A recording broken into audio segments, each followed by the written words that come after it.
Hello friends, welcome to career tracker PSC. December 1 നമ്മൾ AIDS ദിനമായിട്ട് ആചരിക്കാറുണ്ട്. എയ്ഡ്സുമായി ബന്ധപ്പെട്ട് PSC പരീക്ഷകളിൽ ധാരാളം തവണ റിപ്പീറ്റ് ചെയ്ത കുറച്ച് ഭാഗങ്ങളാണ് നമ്മൾ എന്ത് ചെയ്യാൻ പോകുന്നത്, ഇന്നത്തെ ഈ ഒരു ചെറിയ സെഷനിൽ ഡിസ്കസ് ചെയ്യാൻ പോകുന്നത്. അത് ഞാൻ പറഞ്ഞതുപോലെ തന്നെ ലോക എയ്ഡ്സ് ദിനം എന്ന് പറയുന്നത് ഡിസംബർ 1-നാണ്. എയ്ഡ്സ് എന്നത് എക്വയേർഡ് ഇമ്മ്യൂണോ ഡെഫിഷ്യൻസി സിൻഡ്രോം എന്നതിൻ്റെ ചുരുക്കപ്പേരാണ്. ഇതും ഒരുപാട് പ്രാവശ്യം പരീക്ഷയ്ക്ക് ചോദിച്ചിട്ടുള്ളതാണ്. Acquired immuno deficiency syndrome. എയ്ഡ്സിൻ്റെ രോഗകാരി എന്ന് പറയുന്നത് ഹ്യൂമൺ ഇമ്മ്യൂണോ വൈറസ് അല്ലെങ്കിൽ HIV ആണ്. ഇത് രണ്ടും ഇമ്പോർട്ടൻ്റ് ആയിട്ടുള്ള ക്വസ്റ്റ്യൻസ് ആണ്. ലോക എയ്ഡ്സ് ദിനം എന്താണെന്നുള്ളതും അതുപോലെ തന്നെ എയ്ഡ്സിന് രോഗകാരിയായിട്ടുള്ള വൈറസ് ഏതാണെന്നുള്ളതും. ഹ്യൂമൺ ഇമ്മ്യൂണോ വൈറസ് അല്ലെങ്കിൽ HIV ആണ് എയ്ഡ്സിന് കാരണമായിട്ടുള്ള വൈറസ് എന്ന് പറയുന്നത്. അപ്പോൾ HIV എയ്ഡ്സ് എന്നാണ് നമ്മൾ എപ്പോഴും പറയാറുള്ളത്.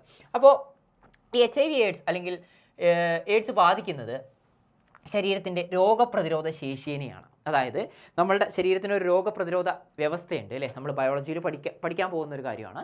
അപ്പോൾ ഇതിന് രോഗപ്രതിരോധത്തിന് പ്രധാനമായിട്ടുള്ള നമ്മളുടെ സെല്ലുകൾ എന്ന് പറയുന്നത് T ലിംഫോസൈറ്റുകളാണ്. ഈ T ലിംഫോസൈറ്റുകളെയാണ് എയ്ഡ്സിൻ്റെ രോഗകാരിയായിട്ടുള്ള HIV ബാധിക്കുക. അപ്പോൾ HIV ബാധിച്ചു കഴിഞ്ഞാൽ ഈ T ലിംഫോസൈറ്റ്സിന് ശരീരത്തിന് ആവശ്യമായിട്ടുള്ള രോഗപ്രതിരോധ ശേഷി നൽകാനാകാതെ വരികയും എന്തെങ്കിലും അസുഖം വന്നാൽ തന്നെ ആ ഒരു അസുഖം വളരെ മൂർച്ഛിച്ച് ഈ അസുഖം വളരെ കൂടുതലാവുന്ന ഒരു അവസ്ഥയിലേക്ക് എത്തുകയും ചെയ്യും. അപ്പോൾ അങ്ങനെയാണ് പലപ്പോഴും ഈ എയ്ഡ്സ് വന്നിട്ടുള്ള ഒരു രോഗി മരിക്കുന്നത്. ഒരിക്കലും എയ്ഡ്സ് എന്നുള്ളൊരു അസുഖം കൊണ്ടായിരിക്കില്ല മരിക്കുന്നത്. ഇതുപോലെ മറ്റെന്തെങ്കിലും അസുഖങ്ങൾ വന്ന് ആ അസുഖം വളരെയധികം കൂടിയിട്ടായിരിക്കും അദ്ദേഹം മരിക്കുന്നത്. ഇനി 3 ഫാക്റ്റുകളാണ് പഠിക്കാനുള്ളത്. അതിൽ ആദ്യത്തെ ഫാക്റ്റ് എന്ന് പറയുന്നത് എയ്ഡ്സ് ആദ്യമായിട്ട് ലോകത്ത് റിപ്പോർട്ട് ചെയ്യുന്നത് USA-യിലാണ്. USA-യിൽ 1981-ലാണ് എയ്ഡ്സ് ലോകത്തിൽ ആദ്യമായി റിപ്പോർട്ട് ചെയ്യുന്നത്. ഇന്ത്യയിലാണ് എന്നുണ്ടെങ്കിൽ അത് ചെന്നൈയിലാണ്. US-ൽ റിപ്പോർട്ട് ചെയ്ത് 5 വർഷത്തിന് ശേഷം 1986-ലാണ് ചെന്നൈയിൽ എന്ത് ചെയ്യുന്നത്, റിപ്പോർട്ട് ചെയ്തത്. നമ്മുടെ കേരളത്തിലാണ് എന്നുണ്ടെങ്കിൽ അത് പത്തനംതിട്ടയിലായിരുന്നു 1987-ൽ. അപ്പോൾ ഇത് 3 ഫാക്റ്റുകളാണ്, ഓർത്ത് വയ്ക്കുക. ഈ ആദ്യത്തെ 3 പോയിന്റുകൾ നിർബന്ധമായിട്ടും പഠിച്ചു വയ്ക്കണം, കാരണം അത് ഒരുപാട് വട്ടം ചോദിച്ചിട്ടുണ്ട്. എയ്ഡ്സിൻ്റെ ബോധവൽക്കരണത്തിനായിട്ട് നമ്മൾ ഉപയോഗിക്കുന്ന ഒരു സിമ്പലാണ് റെഡ് റിബൺ എന്ന് പറയുന്നത്. നമുക്ക് പറയാം ലോക ക്യാൻസർ ദിനത്തിനും അതുപോലെ എയ്ഡ്സ് ദിനത്തിനൊക്കെ ഓരോ സിമ്പലുകളുണ്ട്. അതിൽ ലോക എയ്ഡ്സ് ദിനത്തിൻ്റെ സിമ്പലായിട്ട് നമ്മൾ ഉപയോഗിക്കുന്നത് അല്ലെങ്കിൽ എയ്ഡ്സ് എന്ന അസുഖത്തിൻ്റെ ഒരു സിമ്പലായിട്ട് യൂസ് ചെയ്യുന്നത് റെഡ് റിബൺ ആണ്. ഈ ഒരു പോയിന്റ് വളരെ ഇമ്പോർട്ടൻ്റ് ആണ്. ടെസ്റ്റുകൾ, ഒരു വ്യക്തിക്ക് എയ്ഡ്സ് ഉണ്ടോ ഇല്ലയോ എന്ന് കൺഫേം ചെയ്യാനായിട്ട് ചില ടെസ്റ്റുകൾ ചെയ്യാറുണ്ട്. അതിൽ ആദ്യത്തെ ഒരു ടെസ്റ്റാണ് എലീസ എന്ന് പറയുന്നത്.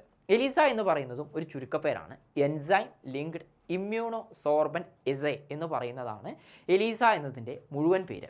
അത് ഓർത്ത് വയ്ക്കണം. +2 NCERT ബയോളജിയിലൊക്കെ പറഞ്ഞിട്ടുള്ള ഒരു full ഫോമാണത്, enzyme linked immuno sorbent assay. അതുപോലെ തന്നെ മറ്റൊരു ടെസ്റ്റാണ് വെസ്റ്റേൺ ബ്ലോട്ട്, അടുത്തൊരു ടെസ്റ്റാണ് സദേൺ ബ്ലോട്ട്, നേവ എന്ന് പറയുന്നത്. അപ്പോൾ 4 ടെസ്റ്റുകൾ നിങ്ങൾ ഓർത്ത് വയ്ക്കണം. ഈ ടെസ്റ്റുകളെല്ലാം നമ്മൾ ഫുൾ ഫോം അടക്കം പറയുന്നത് പ്രസ്താവന ചോദ്യങ്ങളെ മുന്നിൽ കണ്ടുകൊണ്ടാണ്. അപ്പോൾ ഡിഗ്രി ലെവൽ മെയിൻസിനൊക്കെ ആണെന്നുണ്ടെങ്കിൽ ഒന്നും കൂടെ ഡീപ്പായിട്ട് ഇത്തരം ചോദ്യങ്ങൾ വരാറുണ്ട്. അപ്പോൾ ഈ ടെസ്റ്റുകൾ ഒന്ന് നോട്ട് ചെയ്ത് വെക്കുക.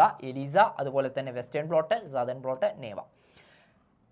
മറ്റൊരു പോയിന്റ് എന്ന് പറയുന്നത് എയ്ഡ്സിൻ്റെ ട്രീറ്റ്മെൻ്റ് ആണ്. എയ്ഡ്സിൻ്റെ ട്രീറ്റ്മെൻറ്റ് എന്ന് പറയുമ്പോൾ ART അല്ലെങ്കിൽ ആൻറ്റി റെട്രോ വൈറൽ തെറാപ്പിയാണ് എയ്ഡ്സിന് ട്രീറ്റ്മെൻ്റ് ആയിട്ട് ഇപ്പോൾ ചെയ്യുന്നത്, ഫോളോ ചെയ്തുകൊണ്ടിരിക്കുന്നത്.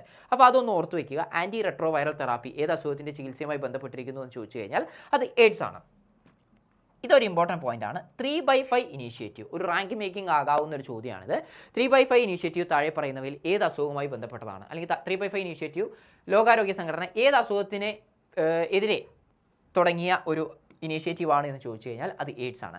3/5 ഇനീഷ്യേറ്റീവിൻ്റെ പർപ്പസ് എന്ന് പറയുന്നത് ലോകത്തിലെ ലോ ആൻഡ് മിഡിൽ ഇൻകം കൺട്രീസിൽ വരുന്ന എയ്ഡ്സ് രോഗികൾക്ക് ആവശ്യമായിട്ടുള്ള ആൻറ്റി റെട്രോവൈറൽ ട്രീറ്റ്മെൻറ്റ് കൊടുക്കുക എന്നുള്ളതാണ് ആ ഒരു ഇനീഷ്യേറ്റീവിൻ്റെ ഉദ്ദേശം.